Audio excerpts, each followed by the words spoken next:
Hi, my name's Phil. I'd like to talk about politics, and in this video I'd like to discuss the way a very right-wing and not remotely impartial journalist, Julia Hartley-Brewer, completely tore apart Richard Tice over his pro-Russian attitude towards the invasion of Ukraine the other day, getting him to completely contradict himself multiple times.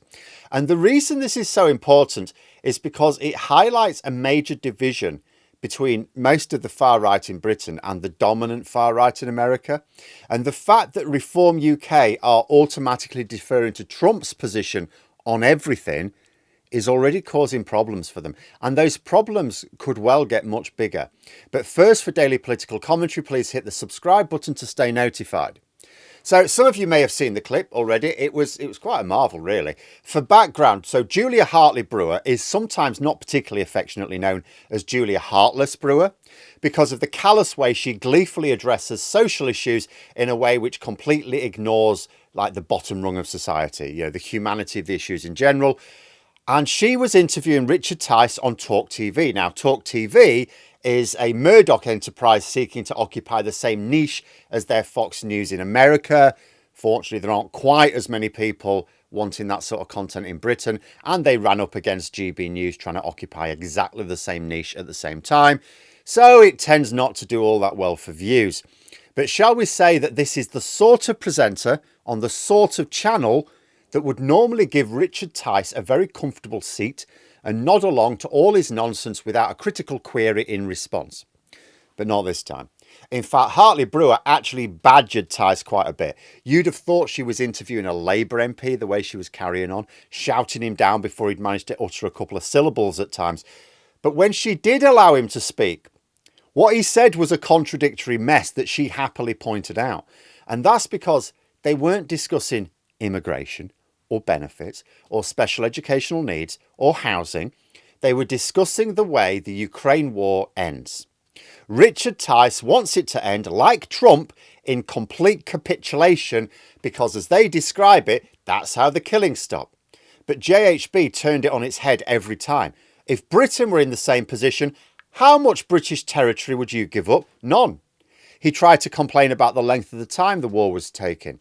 If Britain were in the same position, how long would you fight for it? Until I died, he said. He tried to draw a parallel with Northern Ireland, where he says we gave away horrendous concessions for peace, which is debatable, but JHB wasn't interested in debating. We didn't give up territory, she said. Tice tried to talk about how wars have negotiated settlements. Well, what was the settlement with the Falklands? Oh, well, we won that. You know, why didn't we just give up some of the Falklands? That would have stopped the killings. No. The badgering aside, which I don't think there was any particular need for, even though I know I'm a bit of a bugger for interrupting myself, but I'm not a professional interviewer, you see. But that aside, JHB actually did a really good job. And I don't mean she beat up Richard Tice, which appeals to my inner tribalist, right? I mean, she came back with responses which forced Tice to completely contradict himself. You know, sometimes you'll hear there's like a bit of a debate going between two people and you go, person X destroyed person Y. And what you mean is person X said things you agree with and you didn't like person Y, but person X didn't actually get person Y to contradict themselves.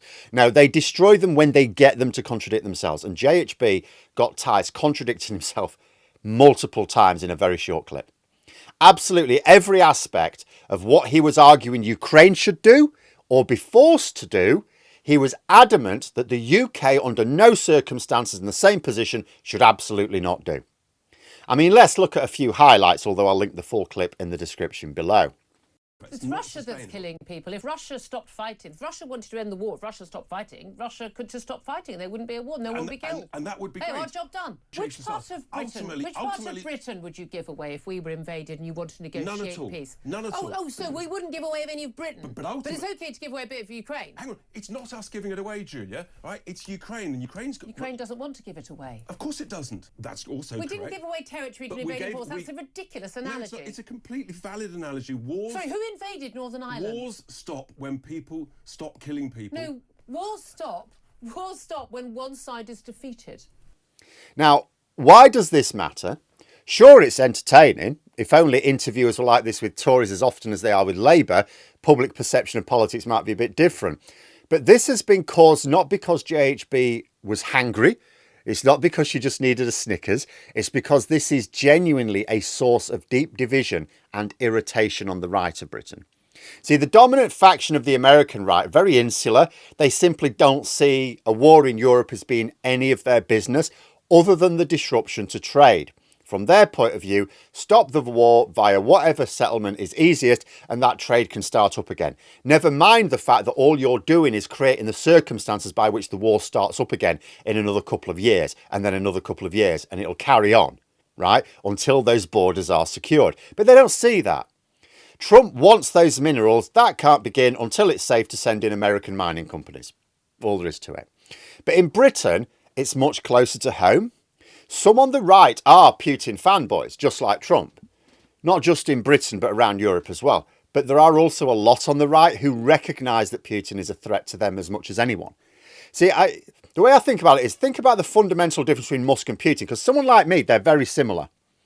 They're very similar. Both have a nihilistic view of well, everything, but Europe in this particular case. But Musk just wants to bring the liberal order down. Putin wants to own parts of Europe and steal its stuff and then carry on owning more of Europe, right? He would, if he could, expand the Russian Empire across the whole of Europe. Musk is a disruptor. Putin is bent on nothing less than a new Soviet empire. He was there when the Soviet Union fell. He had a nice life. It was turned upside down. He wants the empire back. Musk just grew up on the winning side of an apartheid state. So that's what he wants back. So the extreme right are happy to go along with Musk because their aims sort of align. He's only the enemy of their opponents, not them. But Putin is their enemy too. And this is a genuine source of division for the right wing. And I think Reform UK are on the wrong side of it. Strategically speaking, you would think the last thing Reform UK want is critical treatment in the media. Yet they're inviting it with their pro-Kremlin stance. Because think about this. This goes beyond just their stance on Ukraine. Reform UK are vulnerable in a lot of areas, really. They officially say they want the NHS to be universal and free at point of use, but they also argue that people should have private health insurance and that people who have private health insurance should get tax rebates, which would, of course, mean that there's less money for the NHS. It would get less funding. So obviously then it would operate even worse than the state the Tories left it in. They are against Labour's workers' rights. Their economic plans don't even come close to adding up. Now, the right-wing media don't make a big song and dance about any of these inconsistencies. But let's imagine that Reform UK are still polling well in a couple of years' time. I think they're going to get squeezed when improvements to living standards are more obvious, even if Labour still insists for whatever reason on not shouting about them. But let's say Reform UK do remain an electoral threat, but they're also seen as Russian assets by those on the right who do recognise the threat Putin poses. Because people like JHB don't give a shit about Ukrainians. Let's be clear about that. She doesn't give a shit about vulnerable people in Britain. Why would she care about people at the other end of Europe? No, she's aware that Ukraine is the thin end of the wedge. She's able to see that Putin winning this war is ultimately bad for Britain, like including the people she does care about. And others on the right see the same. So if they view Reform UK as a threat to British sovereignty, and how could you not when they're clearly batting for Putin, then might they not put some of Reform's other weaknesses to the test? Might they badger them in interviews about their real stance on the NHS, on housing, on energy, and so on? I can't imagine they're going to back up Labour's workers' rights, yeah? But there are some other areas where they won't mind poking at Reform UK. Reform's support for Putin may end up being a very expensive habit for them. But there we are. Those are my thoughts. Let me know yours in the comments below. If you've enjoyed the video, please click the like button and subscribe for further content. If you'd like to support the channel further, you can click the join button for memberships. Thanks for watching. Until next time, I'll see you later.